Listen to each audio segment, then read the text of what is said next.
How you doing Cheers, today? Sarah. Not too bad. Ooh, I love your cup. I love your mug. What's on it? Today I have a bird mug. I just love this mug because it's so colorful and it reminds me of like how much I love to listen to bird song and see birds outside in my backyard. Yeah, I've been you have a using great window for that too, oh, even in the front. Yeah. I do, and I have a bird feeder right there that can watch the birds come while I'm just working. The best thing ever. I'm gonna put another one out back too because I'm realizing that I need another one in my house. And I found this app. It's free called Merlin. It's made by Cornell University, so like you can identify birds based on their sound. It's amazing. So I'm just like really enjoying getting to know the birds in my neighborhood. Oh, that's so cool. Yeah. Yeah. So I see you wearing a shirt I've never seen you wear before that I do. Yes, it's my Be Kind and Rewind shirt from Blockbuster. That's so cute, so retro. I don't even know if you were alive in the VCR era, were you? I was for the tail end of it. But I'm pretty sure we had a lot of VCRs like well into the DVD era. Oh, yeah. Did you know Blockbuster? Yeah, I do actually. My uncle used to work at a Blockbuster. Actually, when I graduated from high school, he sent me a whole bunch of t-shirts, retro t-shirts, nerdy t-shirts, whatever, all sorts of fun stuff with Marvel and Doctor Who and Blockbuster. So Wow, what great gifts. yeah, I know. Wonderful. He knows me so well. Oh, it's wonderful. So Erin, what are we going to be talking about today? That is a good question. I think we're going to be talking about food, right, Sarah? Food, the survival skill of food. We all need to eat, right? Yes. So we've been talking about skill development, learning a second language so that you can do things in that second language. And one of them is ordering at a restaurant. Like you want to be able to order, you want to be able to complain if something goes wrong, you want to be able to ask for the bill and to tip. So we're going to be talking about that today. Sound good to you? It sounds delicious to me. Delicioso. Or délicieux here in Quebec. Oh, yeah. Perfection. All right. So I think it's about time to go, huh? Yep. Just want to highlight, we're going to talk about three specific terms in this episode. We've got shellfish, surf and turf, and house dressing. So you can jot them down in your vocabulary notebook and try and listen to how we use them in this episode. Yeah, so if I remember correctly, it's shellfish, surf and turf, and house dressing that I need to keep my ears open for, right? That's correct. Okay, and now write them down and get ready to go. Yeah, perfect. Yeah. So do you have 20 minutes on the clock? That was my question. I sure do. All right. Well, then your 20 minutes starts now.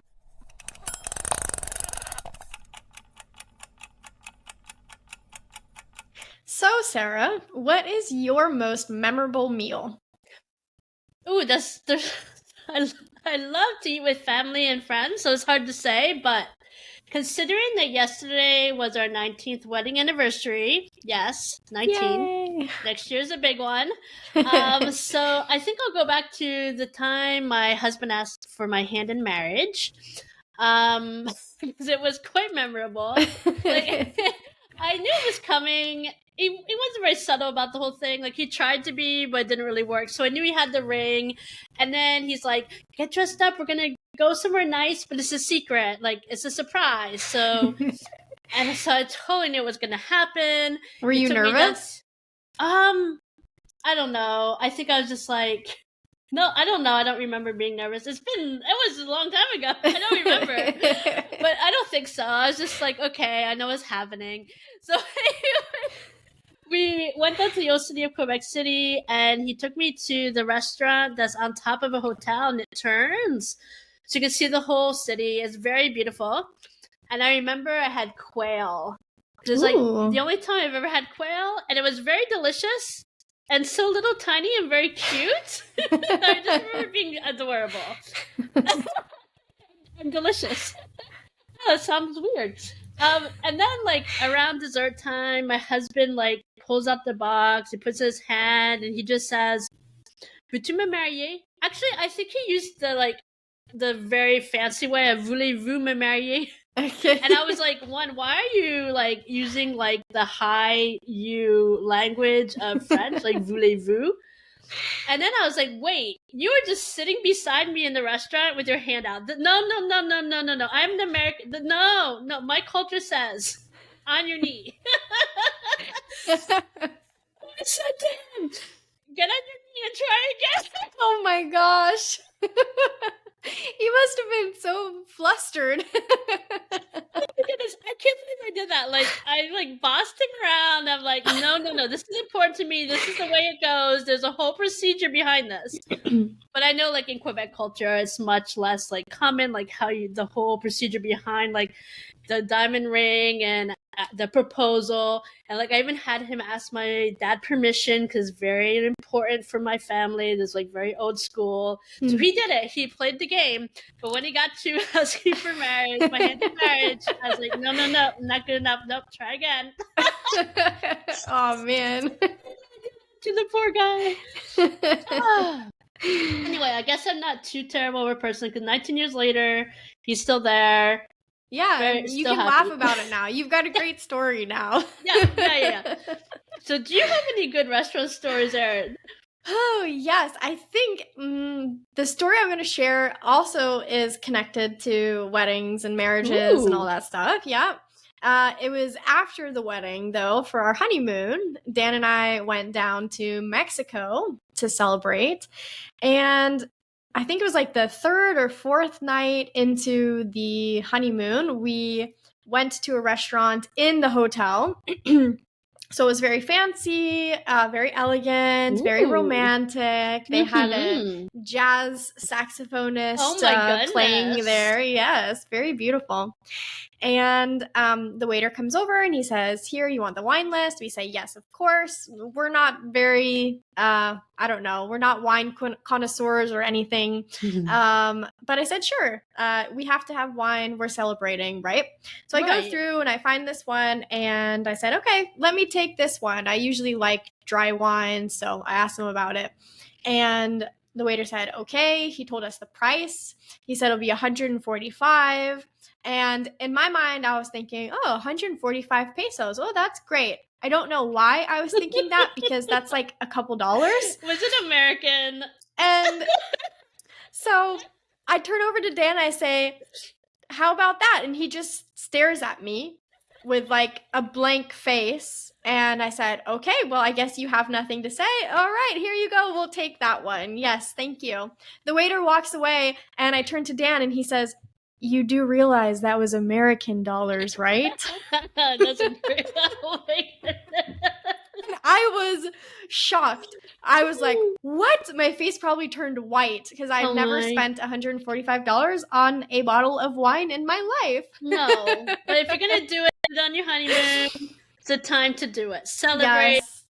So you kept it. You didn't turn him away when he came back with it? No, we kept it. We drank the wine. It was good as far as we know. Okay. We enjoyed it. Excellent. Yeah, and we had a good time. But I was like, I can't believe you didn't say anything. You knew it was American money and you didn't say anything.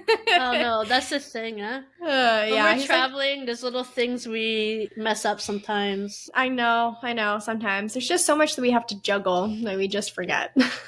Yeah, so like pesos to American is a big difference. Yes, a big difference. So listeners, if you also have good stories like these, like you can share them down in the show notes and send them your comments down there. We can also like just kind of see what your stories are and be able other listeners be able to come along and read what you've gone through as you're on your language journey and as you travel and have good restaurant stories. I'm sure we all do. So today we're talking about ordering in a restaurant, of course. The next one, we're going to be talking about booking reservations, like for a hotel, maybe an Airbnb, a campsite, whatever you need to reserve.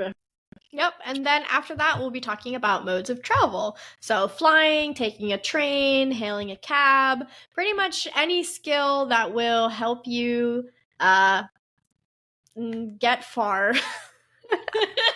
To go far in life? Yeah, I was really thinking, like, should I say this? Should I not say it? But there you go. You're very punny. And then we'll have an interview with our coach Paul, and he's going to share with us some great ways to get around, some good phrases that we can use throughout the world, and just tell us about some of his travel experiences, as he's had a great, wonderful life traveling. So, start off here now, Erin. When you order from a restaurant, what are some common questions that we should think about as we're preparing?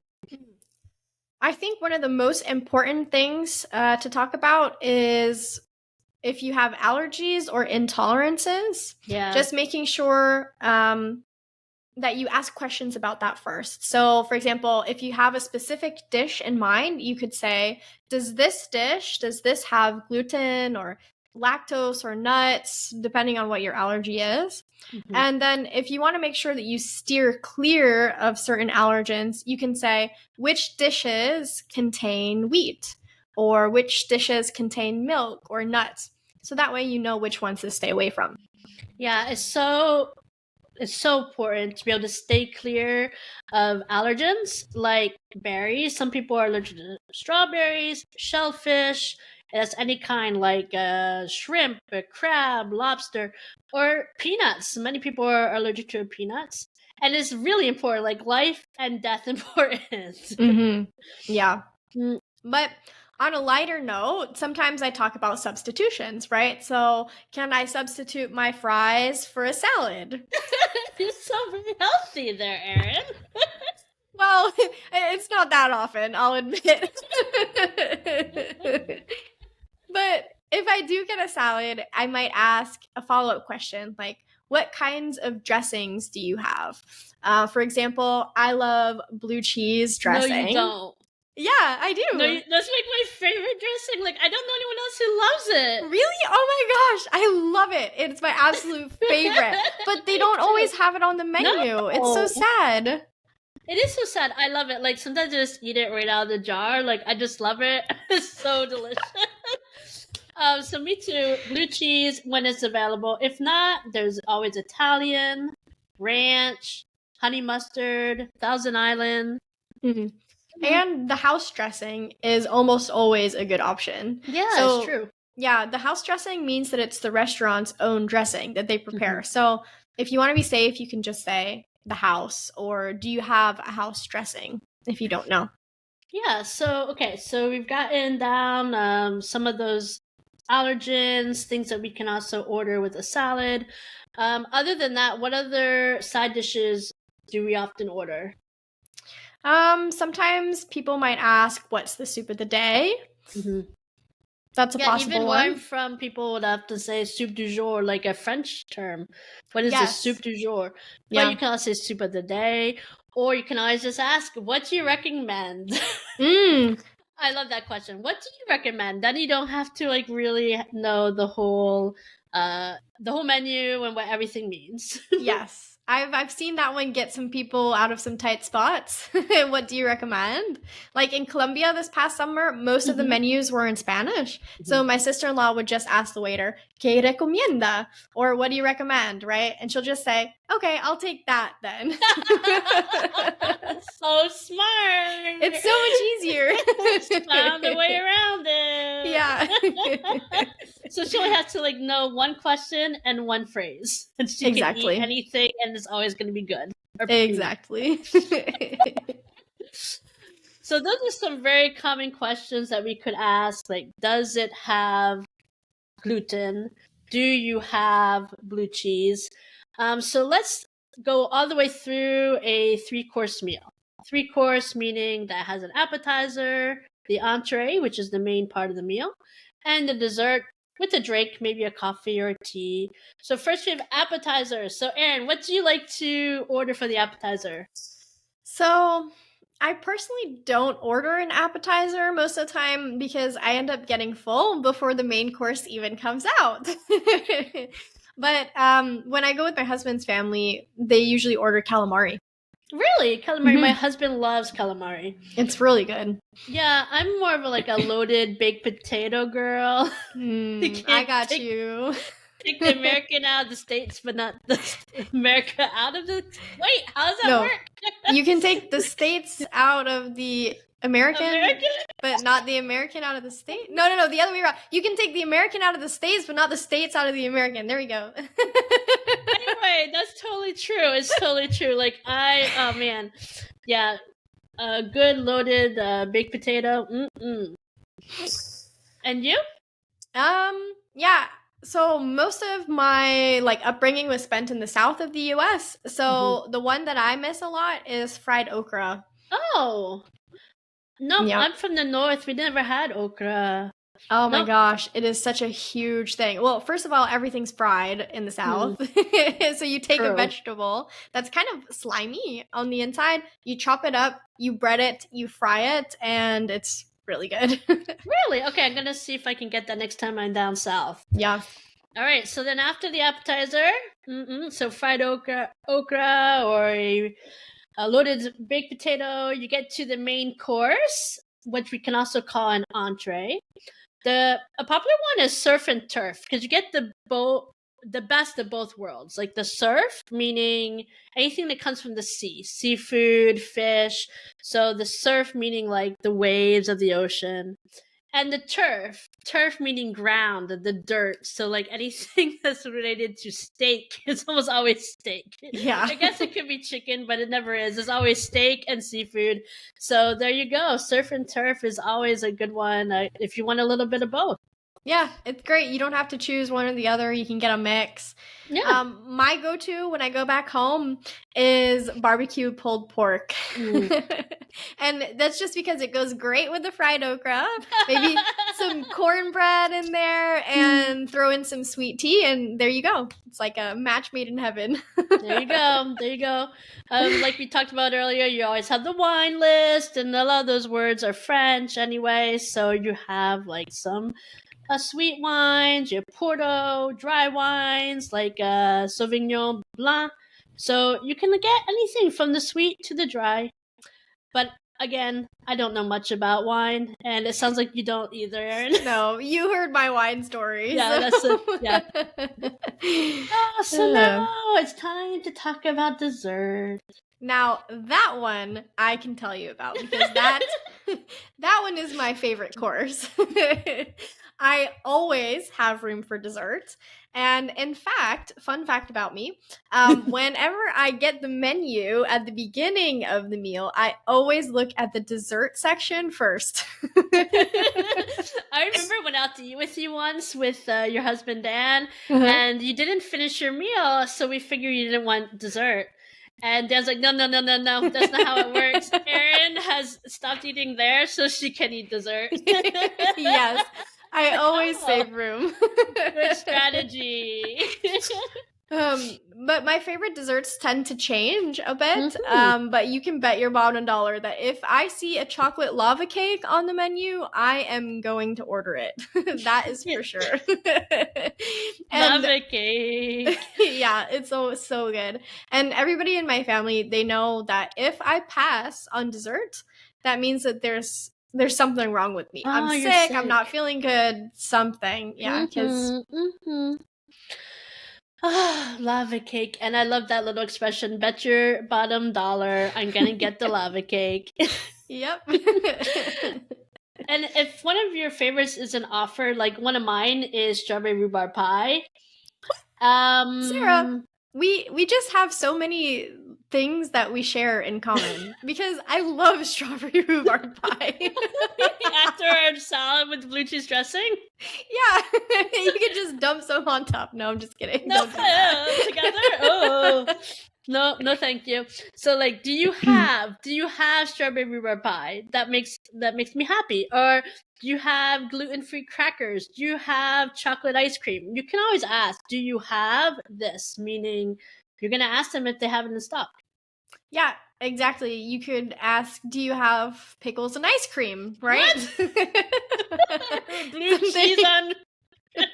Or blue cheese to go with this strawberry rhubarb pie. Oh my goodness, gross.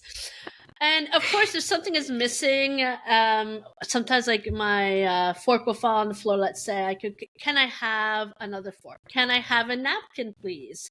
Can I have a new spoon? Can I have a bread with my soup, please? Can I have some more water? So just adding that little please is really polite. It just gets your waiters on the right side of you. Exactly. It changes it from an order to a request. Yeah, they'll definitely appreciate that. And if you want to be even more polite, you could even throw in the could. Could I please have blah, blah, blah. Yeah. Yeah. Could I please have a new spoon? Because it keeps falling onto the floor. And hopefully that server, now that he's on your right side, so you've buttered him up, right? He'll hopefully come to check on you throughout the meal to see how things are going. Sometimes he'll ask you something like, is everything to your liking? And if so, you can just nod your head. Like, you don't have to go into a big discourse. Yes, everything is fine. That'll do the trick. Oh my gosh, my dad always pulls if he has his food and he eats it all and the server comes, is everything to your liking? And he says, I didn't like it one bit. But it's all empty, So and the waiter usually catches the sarcasm or the joke and is like, oh, I can see that, sir. Yeah, sometimes I'm like, what do you think? I have eaten every little scrap on there. What do you think? But they want to be nice. They want to make sure that everything's going good. It's a sign of a good waiter. Yeah. And if things aren't good, what should we do, Erin?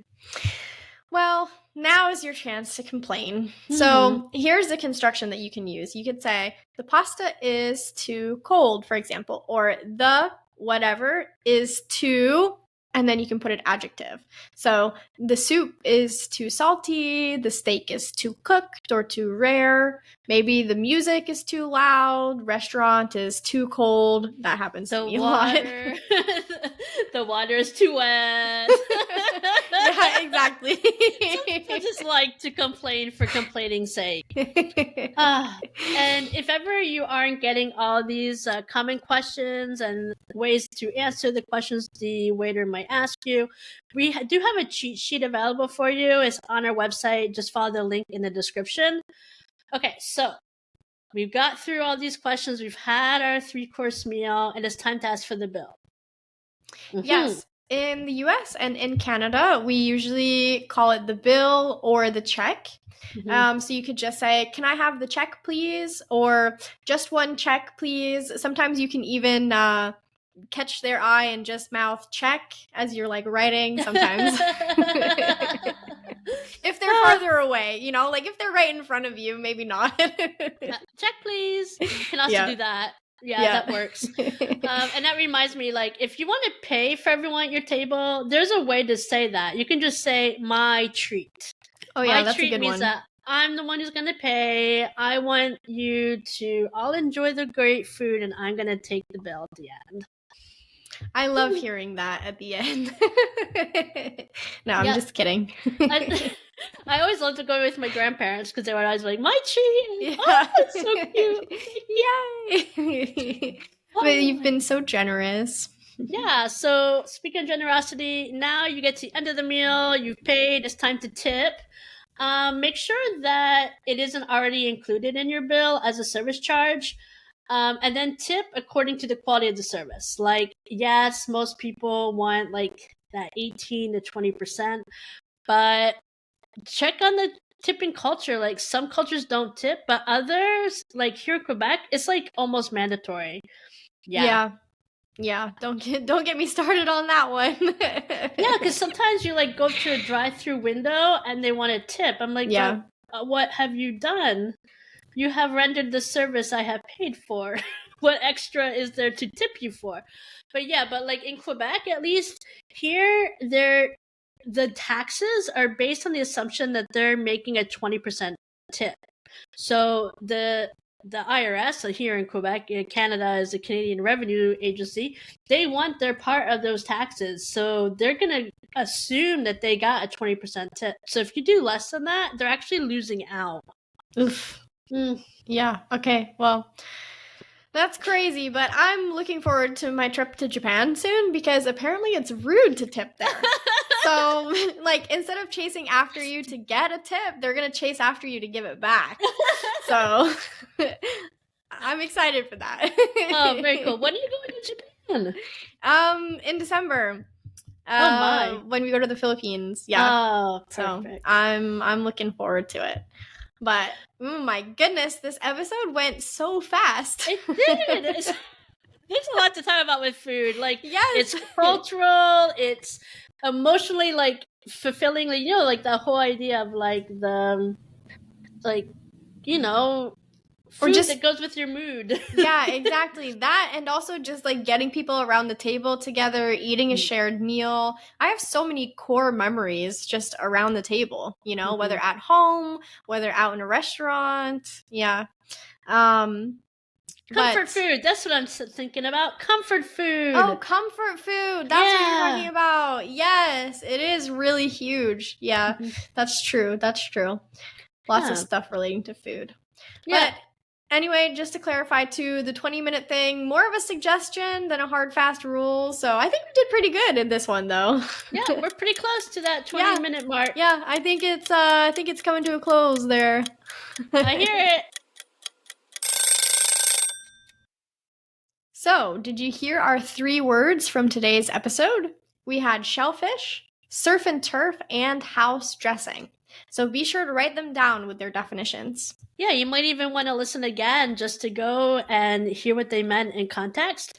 And also remember, there is a cheat sheet of all the vocabulary that we use today, like those questions that are common when ordering, when complaining, when asking for the bill, giving a tip. So there's a free resource, and the link is down in the show notes. Yeah, well, I think that about does it for our very first episode in the travel series. So see you next week for more. Yeah, so goodbye, adios, au revoir from Quebec City.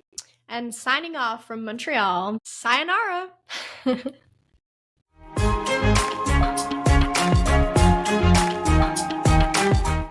Hi everyone! Not only do we have a cheat sheet for this episode, but we also have a free exercise to help you get ready for ordering in a restaurant.